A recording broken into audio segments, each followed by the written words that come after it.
अब जरा इस क्वेश्चन को देखते हैं, काफी हिट क्वेश्चन है ये, कई बार आ चुका है। Question has the rational number 441 upon 2 square multiply 5 to the power 7 multiply 7 square, that means 4 4 1 upon 2 squared multiply 5 raised to the power 7 multiply 7 square। ध्यान दीजिएगा, छोटा सा ट्रिक है और ये इंपॉर्टेंट क्वेश्चन है, कई बार आ चुका है, हम देखे हैं इस क्वेश्चन को, कई बार आ चुका है। ये टर्मिनेटिंग है या नॉन टर्मिनेटिंग है? ये तो रेशनल नंबर है, ये तो क्लियर है, रेशनल नंबर है, ये क्लियर है, ये रेशनल नंबर है, उसके बारे में उस तरफ हम नहीं जा रहे, रेशनल नंबर है क्योंकि ये p/q के फॉर्म में है, उस तरफ हमको जाना नहीं है। हमको ये बताना है कि ये टर्मिनेटिंग, इसका जो डेसिमल रिप्रेजेंटेशन होगा, डेसिमल रिप्रेजेंटेशन जो इसका होगा या डेसिमल फॉर्म जिसको बोल सकते हैं जो होगा, वो टर्मिनेटिंग होगा या नॉन टर्मिनेटिंग होगा। ठीक है, नॉन टर्मिनेटिंग, चूंकि रेशनल नंबर का नॉन टर्मिनेटिंग रिकरिंग ही होता है, आप सभी जानते हैं। नॉन रिकरिंग वाले वो इरेशनल नंबर हो जाते हैं। ठीक है, वो बताने का उस तरफ भी हम नहीं जाएंगे, हम जो मूल बात जो है उसको ही हम बताएंगे। 441 upon 2 square multiply 5 raise to the power 7 multiply 7 square. Clear? तो रूल क्या कहता है, नॉन टर्मिनेटिंग और टर्मिनेटिंग का रूल क्या है? इसके लिए रूल है, हम डिनोमिनेटर को देखते हैं। We will look only at the denominator. If the denominator is in the form of 2 to the power m multiply 5 raised to the power n, where m and n are any two whole numbers. Any two whole numbers. Whole numbers, you know about whole numbers. I don't want to elaborate on that. Whole numbers from 0 to infinity. Whole numbers. अच्छा, ये m और n दोनों को whole number यदि है denominator में, इस form में है, डिनोमिनेटर यदि इस फॉर्म में है 2 to the power m multiply 5 to the power n के फॉर्म में है, तो हम कह सकते हैं कि इसका, इस रेशनल नंबर का डेसिमल रिप्रेजेंटेशन टर्मिनेटिंग हुआ। रूल के अनुसार यदि डिनोमिनेटर इस फॉर्म में है तो वो टर्मिनेटिंग रेशनल नंबर होगा। यदि डिनोमिनेटर इस फॉर्म में नहीं है, जो कि यहां प्रथम दृष्टया या प्राइमा फेसाई लग रहा है कि इस फॉर्म में नहीं है, यहां एक्स्ट्रा 7 स्क्वायर भी है, यहां ट्रिक खेला गया है। सीबीएसई आप ये असर्टेन करना चाहती है, जानना चाहती है कि आपका in depth knowledge real number के बारे में क्या है। तो ये चूंकि देख रहे हैं इस फॉर्म में नहीं है इसका डिनोमिनेटर, डिनोमिनेटर क्या है 2 square multiply 5 raise to the power 7 multiply 7 square. ये कहां से आ गया? अगर इसके अलावा और किसी फॉर्म में हो डिनोमिनेटर तो वो क्या होता है? नॉन टर्मिनेटिंग होता है, रिकरिंग होता है। तो यहां देख रहे हैं कि 7 स्क्वायर्ड भी है, इस फॉर्म में नहीं है, ये प्रथम दृष्टया लग रहा है। प्राइमा फेसाई का मतलब होता है प्रथम दृष्टया, तो ये प्रथम दृष्टया लग रहा है कि ये इसका डेसिमल रिप्रेजेंटेशन या डेसिमल फॉर्म जो होगा वो नॉन टर्मिनेटिंग होगा। लेकिन यहां पर एक ट्रिक है, आप खाली डिनोमिनेटर को नहीं देखिए, एक बार न्यूमेरेटर को भी देख लीजिए वो क्या है। न्यूमेरेटर को भी देख लीजिए वो क्या है। न्यूमेरेटर यहां पे हम देख रहे हैं 441 है, जिसके फैक्टर में 7 है, दो 7 है और 2 3 है। तो 441 याद आया होगा, 21 का स्क्वायर होता है। 21 में एक 7 और एक 3 होता है, तो 2 21 है इसमें, 2 7 और 2 3 है इसके अंदर में, जो कि इससे 7 स्क्वायर से दोनों को कैंसिल हो जा रहा है। पहले ये पता कीजिए कि पहले ये निश्चित कीजिए कि इस रेशनल नंबर का न्यूमेरेटर और डिनोमिनेटर को प्राइम फॉर्म में है या नहीं। वो prime numbers you already know about that. वो इस स्तर पे को प्राइम का मतलब होता है दो नंबर को प्राइम तब होंगे जब उनके बीच कोई भी कॉमन फैक्टर ना हो। तो पहले आपको जांच लेना है कि इन दोनों के इस नंबर के, इस रेशनल नंबर के न्यूमेरेटर और डिनोमिनेटर में कोई कॉमन फैक्टर तो नहीं है। और वो कॉमन फैक्टर है इसमें भी वो क्या है, 7 square is the common factor between the denominator and numerator of this rational number. So it will be reduced to this form 3 squared 9 upon 2 squared multiply 5 raised to the power 7।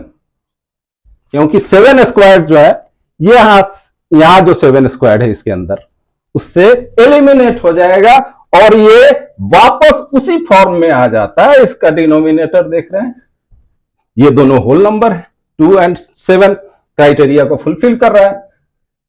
और ये base दोनों का देख रहे हैं 2 और 5 है, यहां भी देख रहे हैं सेम है। तो ये क्या है, प्रथम दृष्टिया जो लग रहा है वो असल में है नहीं, ये प्रथम दृष्टिया लग रहा है कि नॉन टर्मिनेटिंग है, क्योंकि इसका डिनोमिनेटर में, इसके डिनोमिनेटर में 2 और 5 के अलावा 7 भी है। लेकिन हमको करना क्या है, ध्यान रखना है इस बात का कि हम ये पहले निश्चित कर लें, we must first ensure the fact that the two numbers are in coprime form, then only you will be able to judge this in a right way. So इसको हम क्या करेंगे, इसका मतलब ये इस फॉर्म में आ गया, इस फॉर्म में आ गया, इसका मतलब क्या है, ये टर्मिनेटिंग इसका डेसिमल रिप्रेजेंटेशन जो है वो इस नंबर का डेसिमल रिप्रेजेंटेशन जो है वो टर्मिनेटिंग होगा, क्योंकि इसका डिनोमिनेटर उसी फॉर्म में है जो रूल कहता है। रूल कहता है कि यदि टर्मिनेटिंग उसका डेसिमल रिप्रेजेंटेशन होगा तो उसके डिनोमिनेटर सिर्फ इसी फॉर्म में होंगे। ठीक है, उस हिसाब से ये फिट नहीं बैठ रहा था वहां पे, लेकिन पहले इंश्योर कर लेना है कि ये दोनों को प्राइम फॉर्म में है कि नहीं। ये एक नंबर का क्वेश्चन है, लेकिन ये सेकंडों का क्वेश्चन है, मिनट भी नहीं लगेगा इसमें आपको। एक बोलते तोहफा फ्री में, एक नंबर इसको आप इग्नोर नहीं कर सकते, क्योंकि road to 80 there are many. इस प्रश्न पे ये प्रोबेबिलिटीज पर आधारित है। प्रोबेबिलिटी कितने मार्क्स का होगा, 10। तो statistics and probability both carry 10 marks. Okay, 10 marks. तो उस पर आधारित वो ये भी एमसीक्यूज जो 20 आपके आने वाले हैं, 20 MCQs will be asked this time according to the CBSE. I refer to CBSE for this. This is CBSE is an authentic premier educational institution of India. So you can rely upon CBSE. When it says that 20 multiple choice questions will be asked, you can be sure that 20 MCQs will be asked. Let us come to this question. This is a very basic question in probability. Very basic. It goes to the core of the probability. It says that I read the question, which says that which of the following cannot be the probability of an event. कहने का मतलब question देख लीजिए, which of the following cannot be the probability of an event. किसी event का probability इनमें से कौन नहीं होगा, किसी इवेंट का प्रोबेबिलिटी इनमें से कौन नहीं होगा। चार ऑप्शन है, चार ऑप्शन, पहला option A 1.5, option B 3/5, option C 25% and option D 0.3। अब जरा क्वेश्चन पे विचार करते हैं। किसी भी इवेंट का प्रोबेबिलिटी मैक्सिमम कितना हो सकता है और मिनिमम कितना हो सकता है, उसका रेंज क्या है? तो रेंज क्या है आप सबको पता है, रेंज है फ्रॉम 0 to 1। क्लियर? इस 0 से कम कोई प्रोबेबिलिटी हो नहीं सकता और 1 से ज्यादा कोई भी प्रोबेबिलिटी हो नहीं सकता। तो रेंज कहने का मतलब, रेंज ऑफ प्रोबेबिलिटी वो क्या है, इसके बीच में ही रहेगा, 0 एंड 1 के बीच में ही सारे प्रोबेबिलिटी रहेंगे। सारे प्रोबेबिलिटी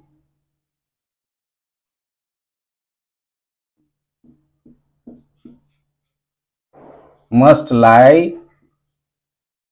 बिटवीन 0 एंड 1। इसके बाहर कोई भी प्रोबेबिलिटी है वो संभव नहीं है। तो ये चारों ऑप्शन में देखते हैं, 0 और 1 के बाहर कौन है? Which of the four lies outside this range? And we come to the conclusion that the first option, which is 1.5, is half more than 1. It lies beyond or outside 1.5, which is option 1. Option A, option A, which is 1.5, lies beyond this range. 0 और 1 के बीच में नहीं है, ये 1 के बाहर है और ज्यादा है, 1 और 2 के बीच का नंबर है ये। तो इस रेंज में ये नहीं होने के कारण ऑप्शन ए जो है ये करेक्ट आंसर होगा इसका। और बाद बाकी ऑप्शन देखते हैं, option B, C and D को देखते हैं। ये तीनों के तीनों क्या है, ये तीनों के तीनों इसी रेंज में, 0 एंड 1 के बीच में। एक परसेंटेज में जो दिया हुआ है सी 25% ऑप्शन है, ये कोई नंबर नहीं है, यहाँ परसेंटेज में, परसेंट तो जानते हैं 25% in fraction is 1/4, which is within the range। तो परसेंटेज देख करके आप यहां घबराइएगा नहीं कि 25% का मतलब क्या होता है, 1/4 होता है।